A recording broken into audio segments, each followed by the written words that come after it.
नमस्कार दोस्तों, स्वागत है एक बार फिर आपका हमारे इस यूट्यूब चैनल में। तो दोस्तों, आज मैं आप लोगों के लिए लाया हूं बहुत ही इंटरेस्टिंग वीडियो जो आपके लिए बहुत ही महत्वपूर्ण होने वाली है। आज हम बात करेंगे 100 कंप्यूटर के ऐसे महत्वपूर्ण प्रश्नों के बारे में जो आपको आपके प्रतियोगिता परीक्षा में बहुत ज़्यादा मददगार साबित होंगे। चाहे वो दोस्तों दिल्ली पुलिस हेड कांस्टेबल की परीक्षा हो, चाहे यूपीपीसीएल का 50 नंबर का क्वालिफाइंग पेपर, चाहे कंप्यूटर ऑपरेटर का पेपर हो, ये सभी प्रश्न 100 के 100 प्रश्न आपके लिए बहुत उपयोगी होने वाले हैं। तो कृपया वीडियो के साथ बने रहें, ध्यानपूर्वक इस वीडियो को समझें। किसी भी प्रश्न के संबंध में कोई भी सवाल हो तो आप लोग हमें कमेंट बॉक्स में कमेंट करना ना भूलें। तो चलते हैं दोस्तों, आज हम बात करने वाले हैं 100 रैपिड फायर कंप्यूटर के इंपॉर्टेंट प्रश्न पत्र जो आपकी प्रतियोगिता परीक्षाओं में पूछे जाते हैं। तो ले चलता हूं मैं आपको अपने 100 ऐसे इंपॉर्टेंट रामबाण प्रश्नों की तरफ जो आपकी बहुत मदद करने वाले हैं। तो चलते हैं हमारी कंप्यूटर की स्क्रीन में। जैसा कि आप लोग देख पा रहे हैं कि हम लोग इस समय आ चुके हैं अपने कंप्यूटर की स्क्रीन में। आपको यहाँ पर आज 100 प्रश्नों की बात करेंगे।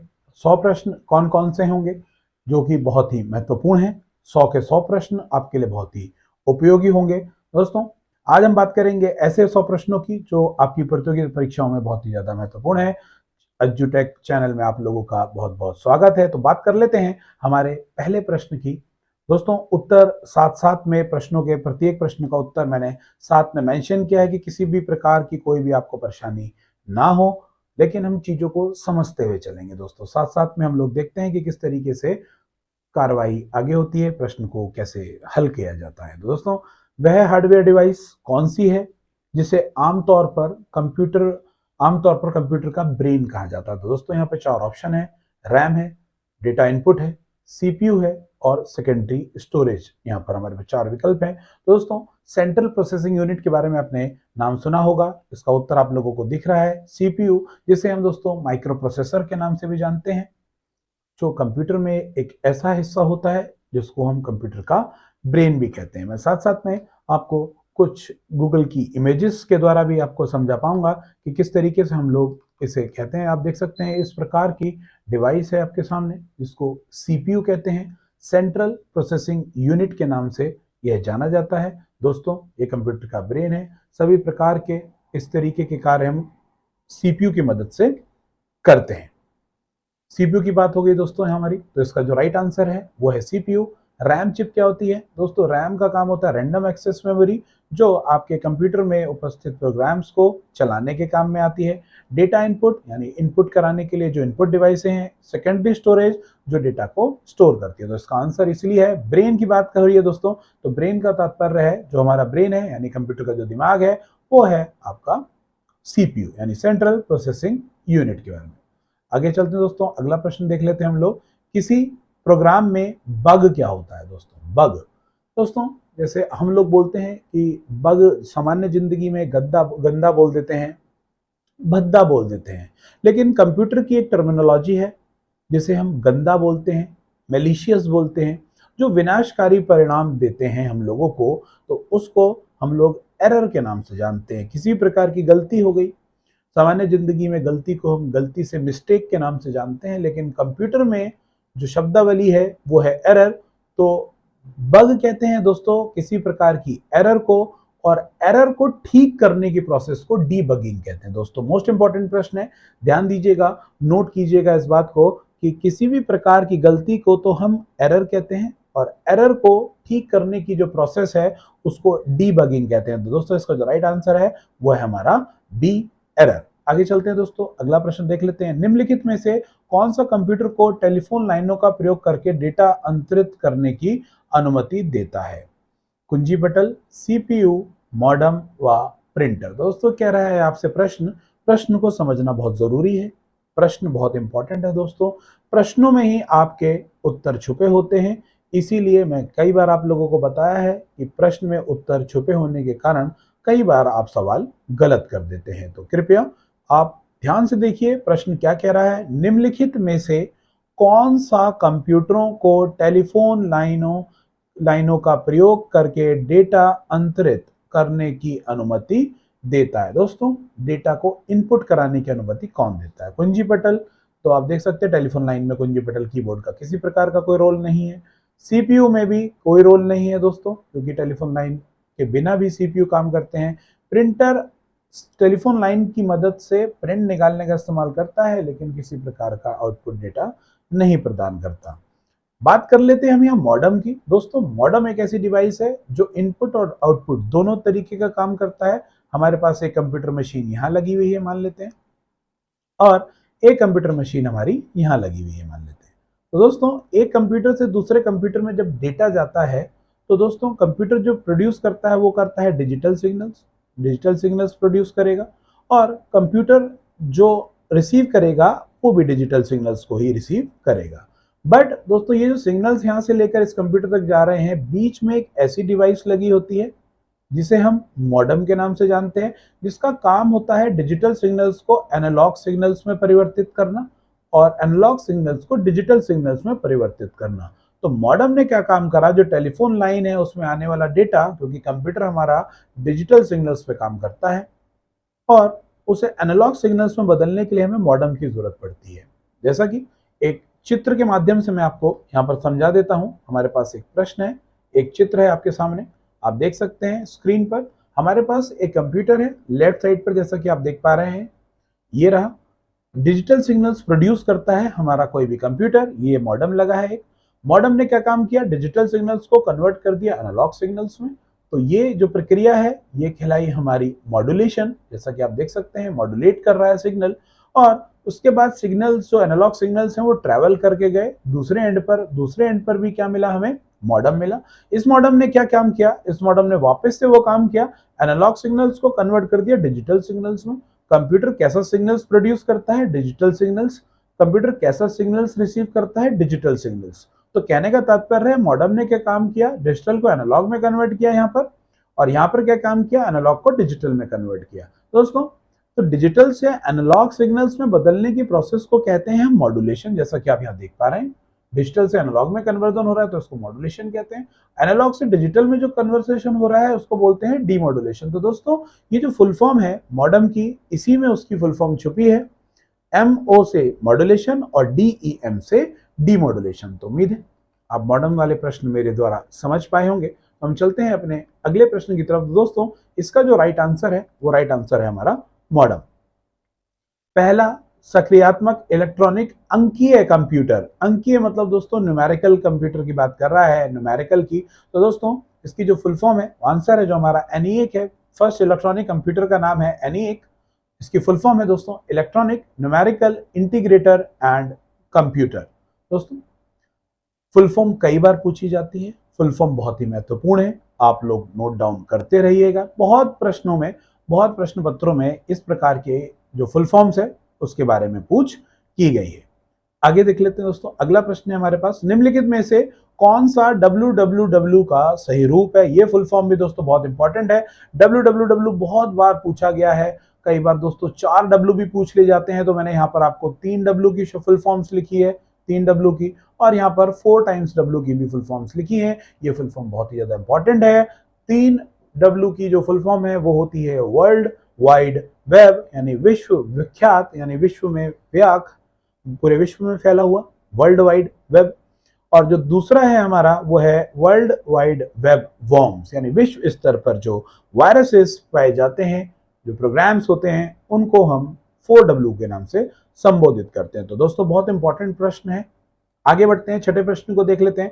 छठा प्रश्न कह रहा है सीपीयू का अर्थ। सीपीयू का अर्थ अभी मैंने आपको पिछले प्रश्न में बताया। इसकी जो फुल फॉर्म होती है दोस्तों वो होती है सेंट्रल प्रोसेसिंग यूनिट। ये बहुत इंपॉर्टेंट है, जिसे हम कंप्यूटर का दिमाग भी कहते हैं, ब्रेन भी कहते हैं। तो दोस्तों सिंपल सी बात है, सेंट्रल प्रोसेसिंग यूनिट है, तो इसका राइट आंसर है हमारा A, सेंट्रल प्रोसेसिंग यूनिट। आगे प्रश्न देखते हैं, निम्नलिखित उत्पादों में से कौन सा उत्पाद पेंटियम ब्रांड के नाम से जाना जाता है। तो दोस्तों mobile chip, compute chip, computer और माइक्रो प्रोसेसर। तो दोस्तों इसका जो राइट आंसर है, यानी पेंटियम के नाम से जो है वो माइक्रो प्रोसेसर, जिसको हम सीपीयू के नाम से भी जानते हैं, सेंट्रल प्रोसेसिंग यूनिट, जो कंप्यूटर का ब्रेन भी होता है। तो दोस्तों माइक्रो प्रोसेसर क्या होता है, हमारा कंप्यूटर का दिमाग होता है। तो पेंटियम नाम से ब्रांडिंग की गई थी, इंटेल कंपनी द्वारा ब्रांड किया गया था। तो यहाँ पर आप देख सकते हैं, जैसे कि एक इमेज में मैं आपको दिखाना चाहता हूँ, इंटेल की ब्रांडिंग हुई है। पेंटियम 4 नाम का माइक्रो प्रोसेसर है जिसका उपयोग किया गया था हमारे कंप्यूटर को डेवलप करने के लिए। तो आप देख सकते हैं यहाँ पर जो पेंटियम शब्द का उत्पाद लिया गया है वो लिया गया है माइक्रो प्रोसेसर से। तो दोस्तों पेंटियम ब्रांड जो है वो इंटेल कंपनी द्वारा बनाया गया है और वह एक माइक्रो प्रोसेसर यानी सीपीयू के लिए बना था और उसे उसी नाम से बेचा जाता है। आगे चलते हैं दोस्तों, WWW के आविष्कारक एवं संस्थापक। तो दोस्तों WWW के जो आविष्कारक हैं उसका जो राइट आंसर है वो है ए यानी टिम बर्नर्स ली। ये बहुत ही मोस्ट इंपॉर्टेंट है, टिम बर्नर्स ली ने WWW का आविष्कार किया था। तो ये बहुत इंपॉर्टेंट है। ये कुछ बातें हैं दोस्तों जो आपको याद रखनी है, मोस्ट ऑफ द इंपॉर्टेंट है। जो उत्तर है वो राइट हैंड पे आपको दिख रहे हैं। किसी भी प्रकार का सुझाव है तो आप कमेंट बॉक्स में कमेंट कर सकते हैं। निम्नलिखित में से कौन सी सूचना प्रौद्योगिकी शब्दावली नहीं है? यानी सूचना प्रौद्योगिकी का मतलब हो गया दोस्तों आईटी, यानी आईटी का मतलब हो गया दोस्तों इंफॉर्मेशन टेक्नोलॉजी। तो यहाँ पर साइबर स्पेस, अपलोड, प्रकाश भंडारण या मॉडम। तो इसका जो उत्तर है वो सी है। सी उत्तर क्यों है? साइबर स्पेस एक टेक्निकल वर्ड है, यानी साइबर यानी इंटरनेट, स्पेस यानी एक आभासी स्पेस, क्लाउड स्पेस बोल सकते हैं। अपलोड का मतलब है डेटा को अपलोड करना यानी डेटा को चढ़ाना ओवर द इंटरनेट। मॉडम जैसा कि अभी बताया आपको इंफॉर्मेशन टेक्नोलॉजी का एक महत्वपूर्ण उपयोग है।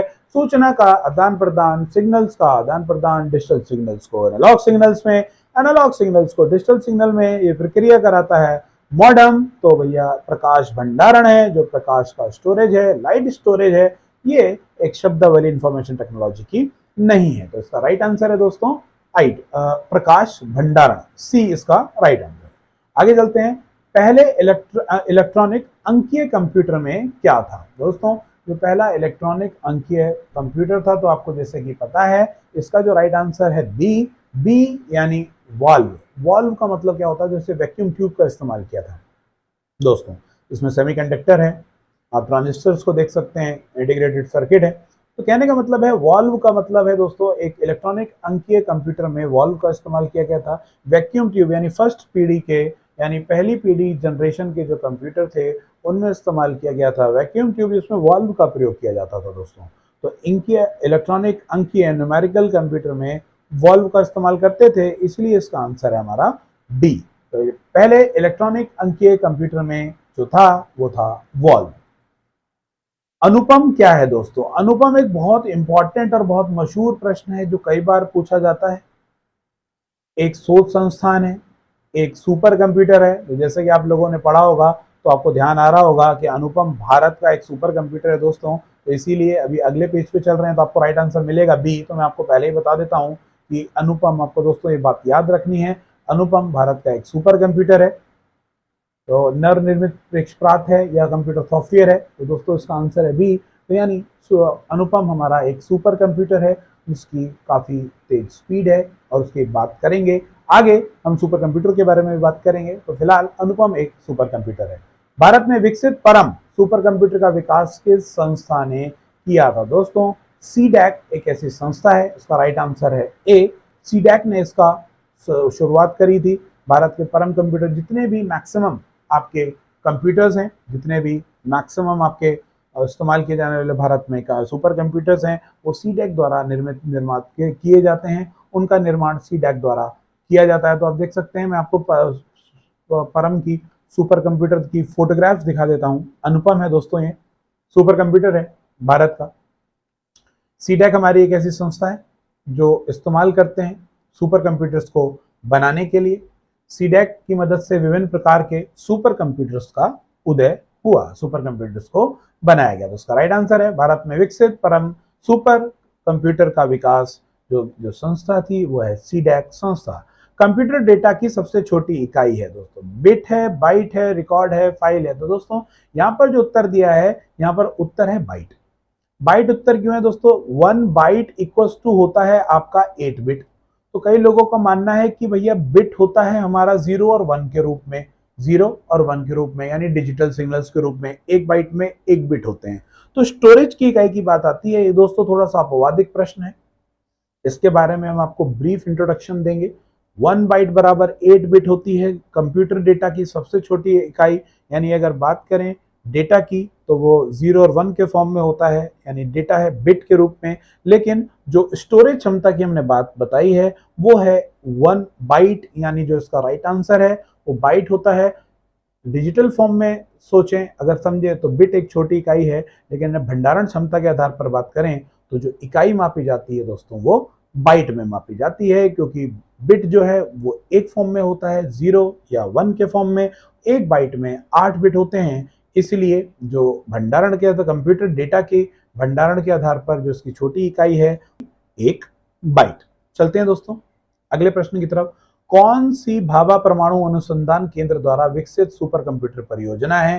तो दोस्तों जो भाभा परमाणु है हमारे अनुसंधान केंद्र, जो उसने एक परियोजना शुरू की थी, वो उसका जो सुपर कंप्यूटर का जो परियोजना है वो है अनुपम, यानी परमाणु अनुसंधान केंद्र द्वारा विकसित सुपर कंप्यूटर यानी अनुपम बनाया गया था। तो उसका राइट आंसर है अनुपम। एक कंप्यूटर की स्मृति सामान्य तौर से किलोबाइट अथवा मेगाबाइट के रूप में व्यक्त की जाती है। एक बाइट बना होता है 8 द्विधारी अंकों का, जैसे आप देख सकते हैं 8 द्विधारी बोले तो 8 बिट का, 2 द्विधारी अंकों का, 8 दशमलव अंकों का, 2 दशमलव अंकों का। तो 8 द्विधारी अंकों का मतलब है दोस्तों जो राइट आंसर है, यानी एक बाइट बना होता है हमारा 8 बिट का। 8 बिट होता है जैसा कि अभी आपको पिछले प्रश्न में मैंने बताया। तो इसका जो राइट आंसर है वो है ए, यानी 8 द्विधारी अंकों का एक बाइट बराबर 8 बिट होती है। आगे चलते हैं दोस्तों, इसका राइट आंसर हमारा ए है। स्पैम क्या होता है दोस्तों? स्पैम विषय से संबंधित है, कंप्यूटर से, संगीत से, कला से या खेल से। दोस्तों इसका राइट आंसर है कंप्यूटर से। तो आपको बता दूं दोस्तों, ईमेल होता है हमारा इलेक्ट्रॉनिक मेल। ईमेल में जो लुभावने, भद्दे, गंदे, नुकसान पहुंचाने वाले जो इनबॉक्स में मेल्स आते हैं, जो मैसेजेस होते हैं, उन्हें हम दोस्तों स्पैम के नाम से जानते हैं। किस नाम से जानते हैं दोस्तों? स्पैम के नाम से जाना जाता है। स्पैम एक ऐसा फोल्डर होता है जीमेल के अंदर जिसके अंदर लुभावने मैसेजेस होते हैं, और स्पैम फोल्डर के माध्यम से ही गलत प्रकार के मैसेजेस को, विनाशकारी मैसेजेस को कंप्यूटर मशीन में प्रवेश कराया जाता है, और वह प्रोग्राम रन होकर आपके कंप्यूटर में उपस्थित फाइलों का नुकसान पहुंचाते हैं। तो spam folder is the most important topic of the computer. तो कंप्यूटर में जो एक जीमेल की संरचना है, जीमेल का एक टॉपिक है, मैंने एक स्पेसिफिक वीडियो बना रखा है इस टॉपिक पर, उसमें स्पैम फोल्डर को बताया है मैंने आपको। स्पैम फोल्डर में ऐसे ही संदेशों का संग्रह होता है जो लुभावने संदेश देखने में प्रतीत होते हैं और वह विनाशकारी परिणामों के लिए इस्तेमाल किए जाते हैं। आगे चलते हैं दोस्तों, डेटा के प्रेषण की गति को मापने के लिए सामान्यतः प्रयुक्त एकक यूनिट, यानी आप देख सकते हैं सेंडर के प्रेषक की गति को मापने के लिए जो डेटा है वो किस में मापा जाता है? वो मापा जाता है दोस्तों बिट प्रति सेकंड में, यानी डेटा की स्पीड मापी जाती है बिट प्रति सेकंड। बीपीएस की बात कर लेते हैं, बिट प्रति सेकंड में वो मापी जाती है। डेटा की स्पीड की यूनिट है बीपीएस, इंपॉर्टेंट है। आगे चलते हैं, इंस्ट्रक्शंस के उस समूह को क्या कहते हैं जो कंप्यूटर को बताता है कि क्या करना है? दोस्तों इंस्ट्रक्शंस, इंस्ट्रक्शंस का मतलब होता है निर्देश, उसको बोलते हैं मेंटर, इंस्ट्रक्टर, कंपाइलर या प्रोग्राम। तो दोस्तों जो हमारा डी ऑप्शन है ये राइट आंसर है। तो दोस्तों बहुत सारे इंस्ट्रक्शंस हैं हमारे, बहुत सारे निर्देश हैं, इनका जो कॉम्बिनेशन है वो मिलकर बनता है प्रोग्राम्स। मिलकर बनता है? प्रोग्राम्स बनता है। तो दोस्तों the set of instructions is called a program. ये एक डेफिनेशन है, यूनिवर्सल डेफिनेशंस है। तो इंस्ट्रक्शंस मतलब होते हैं निर्देश, उसके कॉम्बिनेशन को, उसके समूह को हम यहाँ प्रोग्राम्स के नाम से जानते हैं। इसीलिए जो इसका राइट आंसर है वो है प्रोग्राम। ये दोस्तों बहुत मोस्ट इंपॉर्टेंट प्रश्न है, आपको पढ़ना है, इसको याद रखना है। मैं इस पूरी पीडीएफ का लिंक अभी डिस्क्रिप्शन में आपको लिंक दे दूंगा, वहां से आप इसको डाउनलोड कर सकते हैं। आगे चलते हैं दोस्तों, निम्नलिखित में से कौन भारत की सबसे बड़ी सॉफ्टवेयर कंपनी है? दोस्तों इन्फोसिस है। ये सारी कंप्यूटर की कंपनियां हैं दोस्तों। इन्फोसिस हो गई आपकी, विप्रो हो गई, टीसीएस है और एचसीएल है, एचसीएल टेक। दोस्तों जो सबसे बड़ी की अगर बात आती है, सबसे बड़ी कंपनी की, तो सबसे बड़ी कंपनी आज के समय है दोस्तों टीसीएस, जिसका फुल फॉर्म है टाटा कंसल्टेंसी सर्विसेज। हाँ दोस्तों, ये वही टाटा मोटर कंपनी है मिस्टर रतन टाटा जी की, जिनका एक सॉफ्टवेयर प्रोग्राम कंपनी है, कंप्यूटर की कंपनी है टाटा कंसल्टेंसी सर्विसेज। ये आपके जो प्रतियोगिता परीक्षाएं हैं उनके पेपर कंडक्ट कराने में इस कंपनी की बहुत अहम अहम महत्वपूर्ण भूमिका रहती है। यानी जो आपके आयोग के पेपर को रिकंस्ट्रक्ट करते हैं, डिजाइन करते हैं, आपकी प्रोग्रामिंग की जाती है, आपके सीबीटी बेस्ड जो जितने भी पेपर कंडक्ट कराए जाते हैं वो टीसीएस द्वारा कंडक्ट कराए जाते हैं। तो टाटा एक बहुत बड़ी कंप्यूटर की कंपनी है, बहुत बड़ी कंप्यूटर सॉफ्टवेयर कंपनी है जो आपके पेपर कंडक्ट कराने में आप लोगों की मदद करती है। तो इसका जो राइट आंसर है वो है बी, यानी टीसीएस। आगे चलते हैं दोस्तों, अगला प्रश्न देख लेते हैं। हम 20 प्रश्न में पहुंच चुके हैं। जब कोई कंप्यूटर कोई क्रमादेश लागू करता है तो वह क्रमादेश कहां पर अटक जाता है। यानी अगर कोई कंप्यूटर यानी इंस्ट्रक्शंस दे रहा है, क्रम दे रहा है, अपने रूल्स फॉलो कर रहा है, तो वह क्रमादेश कहां अटक जाता है, यानी कहां रुक जाता है। तो दोस्तों जैसे ही कंप्यूटर के कोई निर्देश मिलते हैं, जो इंस्ट्रक्शंस मिलते हैं, तो रोम में, रैम में, रोम में, हार्ड डिस्क में या फ्लॉपी डिस्क में। तो दोस्तों आपको पता होना चाहिए किसी भी प्रकार का इंस्ट्रक्शंस होता है तो सबसे पहले दोस्तों रैम में आता है।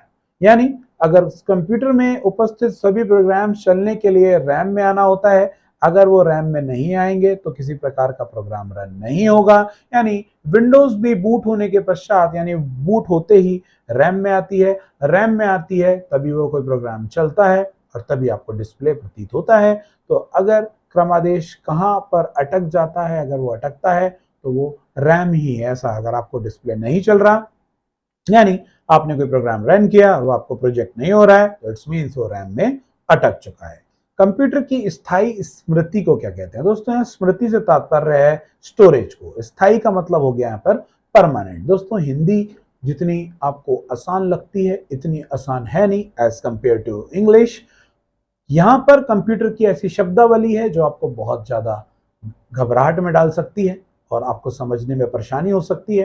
तो कृपया कंप्यूटर के जो टेक्निकल वर्ड्स हैं शुद्ध हिंदी के, वो एज मोर देन डिफिकल्ट हैं इंग्लिश के। तो यहाँ पर स्थायी स्मृति यानी स्टोरेज की बात हो रही है। तो स्टोरेज होता है रैम, रोम, सीपीयू या सीडी रोम। तो रीड ओनली मेमोरी हमारा एक स्टोरेज डिवाइस है। तो स्थायी स्मृति में यानी परमानेंट स्टोरेज डिवाइस जहाँ डेटा रहता है वो रहता है दोस्तों रोम में। आगे चलते हैं दोस्तों, अगला प्रश्न देख लेते हैं हम लोग। निम्न में से कौन निर्गम उपकरण नहीं है? निर्गम मतलब कंपैटिबल, एक जैसा। देखिए भैया, निर्गम मतलब जो कंपैटिबल नहीं है इन सबके। इंकजेट मुद्रक एक प्रिंटर है, प्लॉटर एक प्रिंटर है, स्पीकर ये प्रिंटर नहीं है दोस्तों। ये दोनों लगभग प्रिंटर है, लेकिन ये स्पीकर हमारा कोई प्रिंटर नहीं है। लेकिन इन तीनों में एक सिमिलैरिटी है। इन तीनों में एक सिमिलैरिटी ये है दोस्तों, ये तीनों के तीनों एक आउटपुट डिवाइस है। क्या है दोस्तों? ये आउटपुट डिवाइस है। यानी आउटपुट डिवाइस बोले तो ये भी कुछ प्रिंट करके दे रहा है, बड़े मानचित्र, ये कागज पे प्रिंट करके दे रहा है, और ये आवाज दे रहा है, यानी कानों पर स्पीकर द्वारा आवाज आ रही है। तो दोस्तों ये यहाँ पर हमारे इनपुट डिवाइस के उदाहरण नहीं है और ये हमारे को आउटपुट प्रदान कर रहे हैं। तो मैं बात कर रहा हूं यहाँ पर बचे हुए प्रश्न की, प्रकाशित लक्षण अभिज्ञाता, यानी जो हमारे को पब्लिश करेंगे, पब्लिश करने के जो रूल्स हैं वो क्या हैं। तो दोस्तों ये तीनों हैं हमारे यहाँ पर output devices, but C option हमारा सही है, जो कंपैटिबल नहीं है क्योंकि वो एक आउटपुट डिवाइस नहीं है। तो इसलिए इसका राइट आंसर है सी। आगे चलते हैं दोस्तों। पहली कंप्यूटर भाषा कौन सी विकसित की गई थी? तो बहुत बेसिक है दोस्तों, फोर्ट्रॉन है। इसका आंसर है सी हमारा। यानी जो हमारी पहली बेसिक भाषा है, यानी जो हमारी पहली कंप्यूटर की भाषा है, तो वह है फोर्ट्रॉन। फोर्ट्रॉन जिसकी शुरुआत जॉन बैकस द्वारा की गई थी 1957 में। दोस्तों ये नाम बहुत याद रखने वाली बात है, आपको नाम बहुत ही जरूरी याद रखना है कि जॉन बैकस द्वारा 1957 में फोर्ट्रॉन का इस्तेमाल किया गया था। एक कंप्यूटर की एक भाषा है, इसलिए इसका राइट आंसर है सी। कंप्यूटर के लिए आईसी चिप आमतौर पर बनाए जाते हैं। कंप्यूटर के लिए जो आईसी चिप है यानी इंटीग्रेटेड सर्किट चिप की बात हो रही है दोस्तों, वो बनाए जाते हैं सिलिकॉन के। आप लोगों ने काफी बार सुना होगा कंप्यूटर के मोस्ट ऑफ द उपकरण सिलिकॉन चिप के बनती हैं। बहुत सारी ऐसी चीजें हैं सिलिकॉन के। सिलिकॉन का प्रयोग माइक्रो कंट्रोलर में भी किया जाता है, माइक्रो प्रोसेसर में भी किया जाता है। यानी इंटीग्रेटेड सर्किट की जो चिप है, यानी जितनी भी आईसीज बनती हैं, यानी माइक्रो प्रोसेसर भी एक तरीके का आईसी है, इंटीग्रेटेड सर्किट चिप है, तो उसमें सिलिकॉन के बने होते हैं। तो इसीलिए इसका राइट आंसर है बी।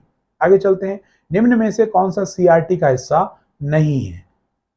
फास्टर प्रकट, छाया छंद, इलेक्ट्रॉन गन या गैस प्लाज्मा। तो दोस्तों यहाँ पर 4 ऑप्शन है हमारे पास, तो आप यहाँ पर ध्यान से देखेंगे। सीआरटी का मतलब होगा कैथोड रे ट्यूब। क्या हो गया दोस्तों? CATHODE cathode, RAYTUBE cathode ray tube इसकी फुल फॉर्म है दोस्तों। कैथोड रे ट्यूब आप देख सकते हैं वैक्यूम ट्यूब में इसका इस्तेमाल किया जाता है, सीआरटी टेलीविजन में इसका प्रयोग किया जाता है। तो इसका जो राइट आंसर है, कौन से हिस्से का प्रयोग नहीं किया जा सकता, नहीं किया जाता, तो दोस्तों वो आंसर है गैस प्लाज्मा, यानी किसी प्रकार के गैस प्लाज्मा का इस्तेमाल इसमें हम लोग नहीं करते हैं। बाकी इलेक्ट्रॉन गन होता है, जैसा कि आपने सीआरटी में पढ़ा होगा फिजिक्स में, छाया छंद का भी प्रयोग होता है इसमें, और फास्टर प्रपट का भी इस्तेमाल किया जाता है। इसीलिए गैस प्लाज्मा का किसी प्रकार सा कोई इसमें कार्य नहीं है, इसीलिए इसका जो राइट आंसर है वो है हमारा डी।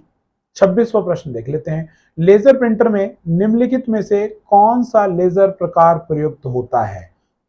डाइलेजर, गैस लेजर, अर्धचालक लेजर या उत्तर द्वितीय लेजर। अर्धचालक बोले तो दोस्तों सेमीकंडक्टर। ज्यादातर जितने भी प्रिंटर्स हैं उसमें सेमीकंडक्टर चिप्स यानी सेमीकंडक्टर लेजर्स का इस्तेमाल किया जाता है लेजर में, यानी एक अर्धचालक होता है। अर्धचालक जो पूरी तरीके से कंपैटिबल होते हैं किसी प्रकार के प्रिंटर के लिए। आमतौर पर लेजर प्रिंटर में अर्धचालक लेजर प्रिंटर में जो आपको सेमीकंडक्टर लेजर है उसका इस्तेमाल किया जाता है, इसीलिए हम लोग इस्तेमाल करते हैं लेजर प्रिंटर में। हम लोग अगर लेजर का जिस प्रकार की लेजर का प्रयोग किया जाता है वो है अर्धचालक लेजर, तो इसलिए इसका जो राइट आंसर है वो है दोस्तों सी। पहला कंप्यूटर किसने बनाया था दोस्तों? पहला कंप्यूटर चार्ल्स बेबेज ने बनाया था, जो कंप्यूटर के पितामह है। आप सभी को पता है, ये बहुत ही बेसिक प्रश्न है कि कंप्यूटर किसने बनाया था, तो चार्ल्स बेबेज ने बनाया था। बिल गेट्स की बात करें, बिल गेट्स तो भैया आप लोगों को पता है माइक्रोसॉफ्ट के मालिक हैं Bill Gates. Bill Clinton America के राष्ट्रपति रह चुके हैं। आगे चलते हैं, तो उसका राइट आंसर है चार्ल्स बेबेज। किसी भी प्रकार के सुझाव के लिए कोई प्रश्न समझ में ना आ रहा हो तो आप कमेंट बॉक्स में कमेंट कर सकते हैं। नीचे डिस्क्रिप्शन में हमारा टेलीग्राम का लिंक है, आप उस टेलीग्राम के लिंक पर क्लिक करके हमारे टेलीग्राम चैनल से जुड़ सकते हैं। जितने भी मैं लेक्चर्स लेके आता हूं उससे संबंधित नोट्स आपको टेलीग्राम चैनल पर उपलब्ध हो जाएंगे। बढ़ते हैं हमारे अगले प्रश्न की तरफ। आधुनिक कंप्यूटर में लघु रूपकरण संभव हो सका है निम्न के प्रयोग से। लघु रूपकरण यानी शॉर्टेस्ट फॉर्म, यानी जो कॉम्पैक्ट होता है, कॉम्पैक्ट की बात हो रही है यहाँ पर, लघु रूपकरण। तो यहाँ पर है ट्रांजिस्टर, समाकलित परिपथ चिप, नैनो पदार्थ और अति संचालक। तो दोस्तों ये बहुत टिपिकल नाम आपको लग रहा होगा, समाकलित परिपथ चिप। दोस्तों ये सिंपल सी वे में बात हो रही है इंटीग्रेटेड सर्किट की, यानी इंटीग्रेटेड यानी एक के अंदर एक चिप और एक सर्किट चिप का प्रयोग है, सिलिकॉन चिप से बनी होती है, यानी छोटे से छोटा करा गया है। आईसी का इस्तेमाल इसलिए किया गया था कि बड़ा स्पेस को ना घेरते हुए एरिया को छोटा करना और उस छोटे एरिया में आप समाकलित होकर चिप का इस्तेमाल करना। तो समाकलित परिपथ चिप का इस्तेमाल किया जाता है, यानी कहा जाता है इंटीग्रेटेड सर्किट को जितने छोटे उपकरण लगेंगे आपका सिस्टम उतना ही कॉम्पैक्ट हो जाएगा। लैपटॉप को बनाने में इंटीग्रेटेड सर्किट की बहुत महत्वपूर्ण भूमिका है। इंटीग्रेटेड सर्किट ना बनाए जाते तो कभी लैपटॉप भी नहीं बनाया गया होता। तो इसलिए 28 का जो आंसर है वो है बी। आगे चलते हैं। किसी आंकड़ा संचय में रिकॉर्डों का वृक्षाकार संचय क्या कहलाता है? दोस्तों बहुत टिपिकल हिंदी आप लोगों को लग रही है, जुड़े रहिए हमारे साथ। अब हमको समझाते हुए कैसे समझाएंगे प्रश्नों को कि किस तरीके से आपको प्रश्नों को समझना है, किस तरीके से प्रश्नों को पेपर में सॉल्व करना है। जालक्रम मॉडल, श्रेणीबद्ध मॉडल, संदर्भात्मक मॉडल और बहुआयामी मॉडल। तो दोस्तों इसका जो राइट आंसर आप लोगों को दिख रहा है बी है श्रेणीबद्ध मॉडल। क्या होता है दोस्तों? वृक्षाकार, जैसे आप ट्री फॉर्म में देखते हैं, ट्री आपने देखा होगा कुछ इस तरीके के ट्री बनते हैं, बाइनरी ट्री।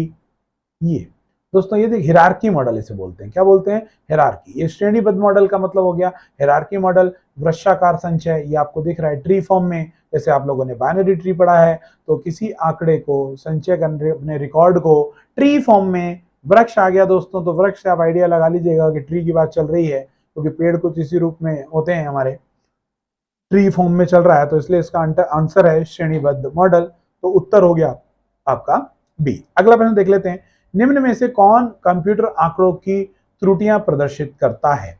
चिप करता है, बाइट करता है, बग करता है और बिट करता है। मैंने आपको जैसा कि बताया है त्रुटियां, एरर, त्रुटियों की बात कर ले रहे हैं हम, एरर की बात कर लेते हैं। जो एरर है, बग है, वो कहलाता है हमारा एरर, बग कहलाता है। एरर गलतियां, बग कहते हैं। और बग को ठीक करने की प्रोसेस को डीबगिंग कहा जाता है। क्या कहा जाता है दोस्तों? डीबगिंग। आगे चलते हैं, निम्न में से कौन सी एक यंत्र सामग्री नहीं है? प्रिंटर, कीबोर्ड, माउस और प्रचालन तंत्र। तो आपको दिख रहा है प्रिंटर एक आउटपुट डिवाइस है, कीबोर्ड एक इनपुट डिवाइस है, माउस एक इनपुट डिवाइस है और प्रचालन तंत्र ये एक दोस्तों एक प्रकार का तंत्र है जो किसी भी सिस्टम को एनालाइज करके चलाने के लिए इस्तेमाल करने के लिए एक पूरा का पूरा एनालाइज करने का एक मुहिम है, एक प्रोग्रामिंग है, प्रचालन तंत्र है, प्रोसेस है। तो ये संबंधित नहीं है। यहाँ बात हो रही है प्रिंटर हमारा आउटपुट डिवाइस हो गया, कीबोर्ड हमारा इनपुट डिवाइस हो गया, माउस भी हमारा इनपुट डिवाइस हो गया। तो प्रचालन तंत्र है ये डिफर है, इसीलिए ये यंत्र सामग्री हमारी नहीं है, ये एक प्रोग्रामिंग मॉडल है। तो इसलिए इसका आंसर हो गया हमारा डी। आगे चलते हैं, जब कोई कंप्यूटर एक छोटे से क्षेत्र में बिना टेलीफोन के तारों के परस्पर जोड़ दिया जाता है तो उसे क्या कहते हैं? सुदूर संचार नेटवर्क, स्थानीय क्षेत्र नेटवर्क, आगे चलते हैं, या विस्तृत क्षेत्र नेटवर्क, या मूल्य योजक नेटवर्क। आंसर देख सकते हैं, आपको दिख गया यहाँ पर बी है। तो ए और बी से देख लेते हैं। जब कोई कंप्यूटर एक छोटे से क्षेत्र बिना टेलीफोन के तारों के परस्पर जोड़ दिया जाता है तो उसे क्या कहते हैं? तो दोस्तों आपको आंसर दिख गया था स्थानीय क्षेत्र नेटवर्क। स्थानीय क्षेत्र नेटवर्क का मतलब हो गया दोस्तों LAN area network, local area network. L से स्थानीय, क्षेत्र से एरिया, नेटवर्क से नेटवर्क। तो दोस्तों लोकल एरिया में आप बिना टेलीफोन तारों के परस्पर यानी टेलीफोन लाइन लैन केबल के माध्यम से आप लोकल एरिया में नेटवर्क स्थापित कर सकते हैं और आसानी से डेटा का आदान प्रदान कर सकते हैं। तो दोस्तों इसका जो राइट आंसर है वो है आपका बी।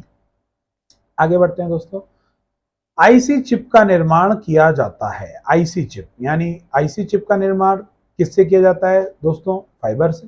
फाइबर ऑप्टिकल केबल बनती है दोस्तों, तार का निर्माण होता है। यहाँ पर इंटीग्रेटेड सर्किट चिप की बात हो रही है।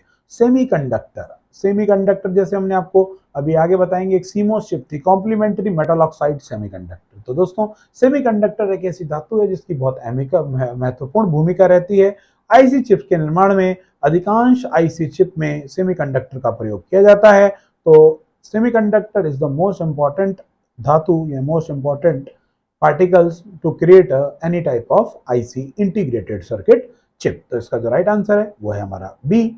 आजकल सबसे अधिक प्रयोग होने वाली निवेश युक्ति यानी इनपुट डिवाइस, दोस्तों याद रखेंगे निवेश युक्ति का नाम दिया है यहाँ पर इनपुट डिवाइस के लिए, वो कौन सी है दोस्तों? ट्रैक बॉल हो गया, स्कैनर हो गया, माउस हो गया, या इनमें से कोई नहीं हो गया दोस्तों।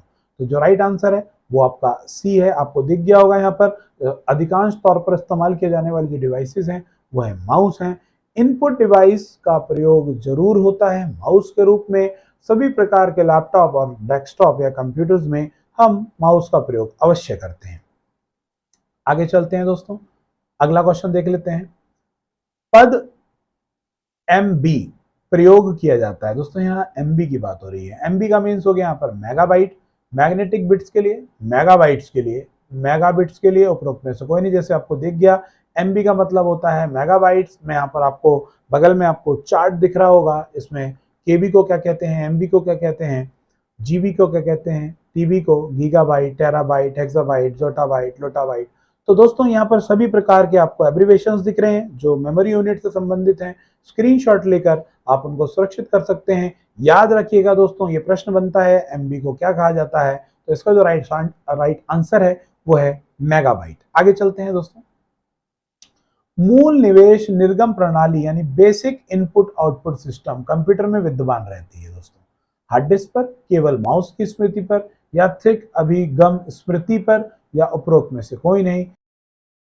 मूल निवेश निर्गम प्रणाली basic input output system computer में विद्यमान रहती है दोस्तों। यहाँ सीधी सी बात हो रही है बायोस की, बेसिक इनपुट आउटपुट सिस्टम की। दोस्तों यात्रिक अभिगम स्मृति में यानी बायोस की बात हो रही है। यहाँ पर बायोस होता है कंप्यूटर का शुरू होने वाला पहला सॉफ्टवेयर जो कंप्यूटर शुरू होते ही स्टार्ट हो जाता है। दोस्तों ये जो डेटा स्टोर होता है वो होता है सीमॉस चिप में। सीमॉस चिप के बाजू में एक रोम चिप होती है यानी कॉम्प्लीमेंट्री मेटल ऑक्साइड सेमीकंडक्टर की चिप होती है। जो उसका जो डेटा होता है वो होता है रीड ओनली मेमोरी चिप में। तो यानी यात्रिक अभिगम स्मृति में जो रोम चिप है उसमें स्टोर रहता है बायोस का डेटा। मैंने आपको बताया था सीमोस नाम की चिप होती है और वो जो डेटा है वो स्टोर होता है रोम की चिप में। तो उसका जो राइट आंसर है वो है बी। इसलिए यादृच्छ अभिगम स्मृति में आपका डेटा स्टोर किया जाता है। तो उसका राइट आंसर हो गया हमारा बी। इलेक्ट्रॉनिक कंप्यूटर का आविष्कार किसने किया? आप सभी को पता है कि इलेक्ट्रॉनिक कंप्यूटर का आविष्कार किसने किया? चार्ल्स बेबेज ने किया। तो दोस्तों इसलिए इसमें से आंसर है डी, इनमें से कोई नहीं। कंप्यूटर की भाषा में 1 मेगाबाइट में कितने बाइट होते हैं? तो दोस्तों इसका जो फॉर्मूला है कैलकुलेट करने का, कंप्यूटर की भाषा में 1 MB बराबर, जैसे 1 MB बराबर कितना होता है दोस्तों? 1024। 1 MB बराबर 1024 KB हो गया दोस्तों। और ये बाइट पूछ रहा है, तो 1 KB में कितना हो गया दोस्तों? 1 KB बराबर 1024 बाइट। तो दोस्तों आप यहाँ पर मल्टीप्लाई करा देंगे तो आपको आंसर प्राप्त हो जाएगा, जो आंसर है 10,48,576।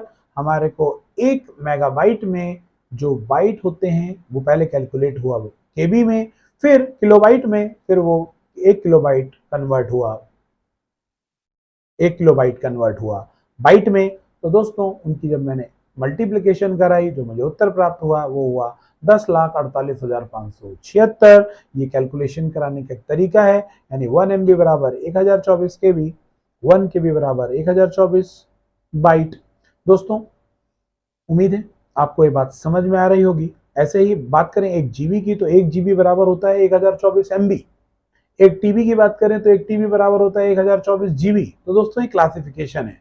1024 की आपको मल्टीप्लिकेशन करानी पड़ेगी, मल्टीप्लाई कराकर जितने स्टेप हैं उतनी बार 1024 की आप गुणा करा लीजिए, आपका आंसर प्राप्त हो जाएगा। सुपर कंप्यूटर के लिए अगला प्रश्न देख लेते हैं। सुपर कंप्यूटर के लिए शब्द लंबाई की परास रेंज क्या होती है? तो सुपर कंप्यूटर की जो रेंज होती है, यानी सुपर कंप्यूटर जो मैक्सिमम होते हैं वो होते हैं 64 बिट के। 64 बिट के ऑपरेटिंग सिस्टम की जो परास की उनकी रेंज है वो 64 बिट के बनाए जाते हैं। कंप्यूटर वायरस केवल एक ही प्रकार का सॉफ्टवेयर है जो मुख्यतः नष्ट करते हैं। कंप्यूटर वायरस केवल एक ही प्रकार का सॉफ्टवेयर है। जैसा कि आपको पता है जो वायरस होते हैं वो भी एक सॉफ्टवेयर प्रोग्राम होते हैं जिनको इस्तेमाल किया जाता है विनाश करने के लिए, नुकसान पहुंचाने के लिए। कंप्यूटर में स्टोर्ड फाइलों को नुकसान पहुंचाने के लिए इसका इस्तेमाल किया जाता है। तो सीधा सा आंसर हो गया इसका प्रोग्राम। जैसा कि आपको मेरी बात से पता चल गया होगा कि कंप्यूटर के प्रोग्रामों को नुकसान पहुंचाने के लिए कंप्यूटर वायरस का प्रयोग किया जाता है, इसलिए इसका राइट आंसर हो गया हमारा प्रोग्राम। आगे चलते हैं, अगला प्रश्न देख लेते हैं। निम्नलिखित में से उस यंत्र का नाम बताएं जो कंप्यूटर को टेलीफोन लाइन से जोड़ता है। स्कैनर, मॉडम, CD-ROM या प्रिंटर? इसका उत्तर है मॉडम। जैसा कि अभी आपको मैंने पिछले प्रश्न में बताया था कि जो टेलीफोन लाइन की मदद से हम लोग कंप्यूटर को आपस में कनेक्ट करते हैं वो हमारा मॉडम है। मॉडम का डायग्राम भी मैंने दिखाया था कि किस प्रकार से हम इसको कनेक्ट करते हैं। तो इसका राइट आंसर है बी। कंप्यूटर सिस्टम के किस भाग को भौतिक रूप से स्पर्श किया जा सकता है? कंप्यूटर सिस्टम के किस भाग को भौतिक रूप से यानी फिजिकल रूप से स्पर्श कर सकते हैं? तो आप समझ सकते हैं, आप बहुत इजी है, बेसिक प्रश्न था कि भैया ऐसा एरिया कंप्यूटर का जैसे आप छू भी सकते हो और देख भी सकते हो, तो वो हार्डवेयर पुर्जे होते हैं। क्यों? क्योंकि आप सॉफ्टवेयर को दोस्तों टच नहीं कर सकते। किसी भी हार्डवेयर यूनिट को आप टच कर सकते हो, स्पर्श कर सकते हो, छू के देख सकते हो। तो इसलिए इसका राइट आंसर है हमारा पास, राइट आंसर है सी, हार्डवेयर। आगे चलते हैं। डॉट मैट्रिक्स किसका एक प्रकार है दोस्तों? डॉट मैट्रिक्स एक प्रकार का प्रिंटर है जो इस तरीके से डॉट डॉट करके किसी अक्षर को प्रिंट करता है। जैसे मैं यहाँ पर आप देख सकते हो, ये डॉट डॉट डॉट डॉट करके मैं आपको यहाँ पर ए लिख के दिखा रहा हूँ। तो इस तरीके से कुछ छपाई होती है दोस्तों डॉट मैट्रिक्स प्रिंटर की। तो डॉट मैट्रिक्स किसका एक प्रकार है? टेप का, प्रिंटर का, डिस्क का, बस का। जैसा कि मैंने आपको बताया कि प्रिंटर के कुछ टाइप है। प्रिंटर कितने प्रकार के होते हैं दोस्तों? प्रिंटर हमारे 2 प्रकार के होते हैं, इम्पैक्ट और नॉन इम्पैक्ट। एक हो गया हमारा इम्पैक्ट प्रिंटर जो प्रभाव देके प्रिंट करते हैं, एक हो गया नॉन इम्पैक्ट जो बिना प्रभाव दिए प्रिंट करें। इम्पैक्ट के अंदर हमारे पास दोस्तों करेक्टर प्रिंटर आ गए, लाइन प्रिंटर आ गए, और नॉन इम्पैक्ट में हमारे जो यानी बिना छुए बिना स्पर्श करे तो उसमें आ गए हमारे इंकजेट प्रिंटर और लेजर प्रिंटर का प्रयोग किया गया। दोस्तों इस पर एक सेपरेट वीडियो आएगी इस टॉपिक पर, ये हम लोग बात करेंगे कि हम किस प्रकार से काम करते हैं, किस प्रकार से प्रिंटर होते हैं, प्रिंटर कितने प्रकार के होते हैं। फिलहाल ये जो प्रिंटर है डॉट मैट्रिक्स प्रिंटर, ये इस डॉट के रूप में डेटा को छापता है, यानी आप इस तरीके से डॉट के रूप में कोई अक्षर बनाते हैं। इस तरीके से आपने इसका इस्तेमाल दोस्तों वहां देखा होगा, रेलवे के जो टिकट हैं उस पर आपने इस्तेमाल देखा होगा डॉट मैट्रिक्स प्रिंटर। तो इसका जो राइट आंसर है वो है हमारा प्रिंटर। माइक्रोसॉफ्ट कॉर्पोरेशन का संबंध किस उद्योग से है? माइक्रोसॉफ्ट कॉर्पोरेशन दोस्तों माइक्रोसॉफ्ट कंपनी का है। माइक्रोसॉफ्ट किसकी कंपनी है दोस्तों? इसका जो आंसर है वो कंप्यूटर सॉफ्टवेयर कंपनी है, यानी माइक्रोसॉफ्ट ऑफिस है, माइक्रोसॉफ्ट विंडोज ऑपरेटिंग सिस्टम है जिसने विंडोज 7 बनाया, विंडोज 8 बनाया, विंडोज 10 बनाया, विंडोज 11 और विंडोज, आपके सामने यहाँ पर बहुत सारी विंडोज हैं। तो जितने भी ऑपरेटिंग सिस्टम है वो विंडोज कंपनी के हैं। ऑफिस बनाया जिसने आपके वर्ड, एक्सेल, पावर पॉइंट की बात कर रहे हैं। तो ये सारे के सारे ऐसे सॉफ्टवेयर हैं जो माइक्रोसॉफ्ट कंपनी द्वारा बनाए गए हैं। इसीलिए जो इसका जो राइट आंसर है वो है हमारा computer software. Microsoft corporation American company है जिसके मालिक हैं बिल गेट्स और एक सॉफ्टवेयर कंपनी है, इसलिए इसका जो उत्तर है वो है सी। अगले प्रश्न देख लेते हैं दोस्तों। कौन सा पार्ट कंप्यूटर का ब्रेन है? ये दोबारा रिपीट हो रहा है दोस्तों क्वेश्चन। कौन सा पार्ट जो कंप्यूटर का ब्रेन है? जैसा कि मैं पहले बता चुका हूं, कंप्यूटर का जो ब्रेन होता है वो दोस्तों सीपीयू होता है। आप किस नाम से जानते हैं सीपीयू को? सेंट्रल प्रोसेसिंग यूनिट, जिसे आप माइक्रो प्रोसेसर भी कहते हैं, कंप्यूटर का ब्रेन होता है। विभिन्न प्रकार की कंपनी बनाती हैं, जो most of the popular company है वो आप लोगों को बहुत अच्छे से पता है। इंटेल जो कॉर्पोरेशन है वो इंटेल कंपनी बहुत सारे प्रकार के प्रोसेसर्स का निर्माण करती है। आगे चलते हैं। इसलिए दोस्तों इसका जो आंसर है वो है ए, सीपीयू।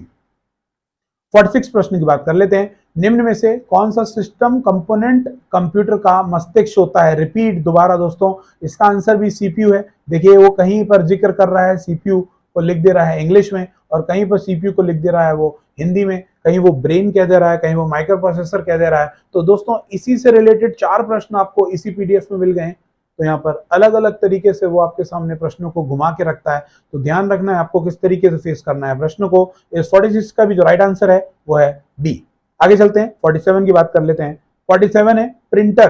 कंप्यूटर प्रिंटर किस प्रकार की डिवाइस है? तो आप लोगों को पता है कि 2 प्रकार की डिवाइसेस होती हैं, जो तीसरा होता है वो बोथ डिवाइस का हिस्सा होता है। यानी कंप्यूटर में इनपुट कराने वाले, अगर मैं बात करूं आपसे, एक कंप्यूटर मशीन है हमारे पास यहाँ पर।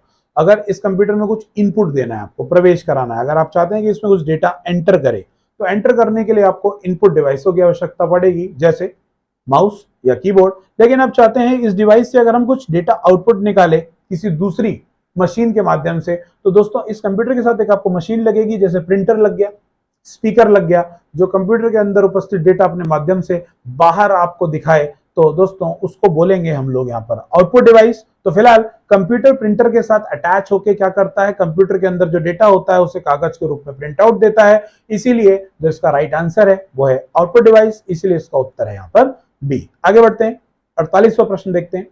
कंप्यूटर में बिट्स परमानेंट मेमोरी को क्या कहते हैं? बिट्स परमानेंट मेमोरी दोस्तों यहाँ पर 4 ऑप्शन है, रैम है, रोम है, सीपीयू है और सीडी रोम है। दोस्तों यहाँ पर जो बिल्ट परमानेंट मेमोरी को बोलते हैं रोम। एक ऐसा एरिया होता है, रीड ओनली मेमोरी है, यहाँ पर परमानेंट स्टोरेज तो नहीं, लेकिन हाँ जो इंपॉर्टेंट डेटा होता है वो सभी प्रकार से एक परमानेंट रूप से स्टोर रहता है। जैसे कि आपके फोन में फोन का नाम या मॉडल नंबर लिखा आना रोम में स्टोर होता है। किसी टेलीविजन पे उसका कंपनी का नाम आना वो भी रोम चिप में स्टोर होता है। दोस्तों बिल्ट्स परमानेंट जो मेमोरी है एक प्रकार की रोम चिप है, जिसमें एक डेटा स्टोर होता है, लिमिटेड डेटा स्टोर होता है, जो बार बार पढ़ने के लिए इस्तेमाल किया जाता है। तो इसीलिए जो इसका राइट आंसर है वो है हमारा रोम, यानी रीड ओनली मेमोरी। आगे चलते हैं दोस्तों, 49 प्रश्न को पहुंचते हैं। कंप्यूटर में उपयोग आने वाली आईसी चिप्स किसकी बनी होती है? रिपीट हो गया दोस्तों दोबारा प्रश्न, सिलिकॉन की। यानी किसी भी प्रकार की इंटीग्रेटेड सर्किट चिप्स में आप देख सकते हैं जो मटेरियल का प्रयोग किया जाता है वो सिलिकॉन चिप होती है। ज्यादातर इंटीग्रेटेड जो सर्किट चिप्स होती हैं वो सिलिकॉन की बनी होती हैं। यानी सिलिकॉन एक ऐसा इंपॉर्टेंट धातु है, जो महत्वपूर्ण धातु है, जिसका प्रयोग कंप्यूटर के विभिन्न प्रकार के उपकरण बनाने में किया जाता है। तो दोस्तों silicon is the right answer, हमारा आंसर इसका बी है।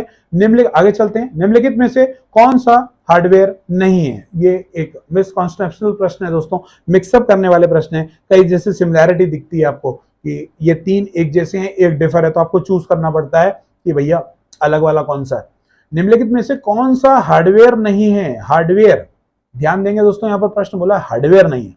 तो आप देखिए, प्रोसेसर चिप एक हार्डवेयर यूनिट है, प्रिंटर एक हार्डवेयर है, माउस, अच्छा आप देखिए ऐसे सोचिए कि हार्डवेयर को छू भी सकते हैं और देख भी सकते हैं। तो भैया क्या प्रोसेसर को छू सकते हैं? बिल्कुल छू सकते हैं। प्रिंटर को छू सकते हैं? बिल्कुल छू सकते हैं। माउस को छू सकते हैं? बिल्कुल छूते हैं। जावा क्या है दोस्तों? जावा एक प्रोग्रामिंग लैंग्वेज है एज ए सॉफ्टवेयर।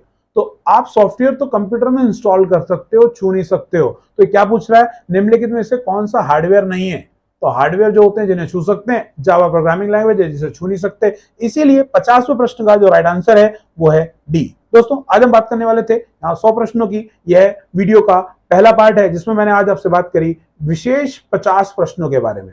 उम्मीद है मेरे द्वारा बताई गई बात आपको समझ में आई होगी। किसी भी प्रकार के प्रश्न के संबंध में अगर आप कोई सुझाव चाहते हैं तो कमेंट बॉक्स में कमेंट लिखना ना भूलें। टेलीग्राम लिंक डिस्क्रिप्शन में मैंने दिया है। इस जो पीडीएफ है, अगली नेक्स्ट वीडियो पार्ट 2 में मैं आपको 100 क्वेश्चंस कंप्लीट करा दूंगा। उसमें मैं उसको आपको डिस्क्रिप्शन में इस पीडीएफ का लिंक भी दे दूंगा। तो धैर्य से बने रहिए हमारे साथ। चैनल को लाइक कीजिए, सब्सक्राइब कीजिए, अपने दोस्तों के साथ शेयर कीजिए। लाल वाला बटन है उसे दबा के जरूर जाइएगा।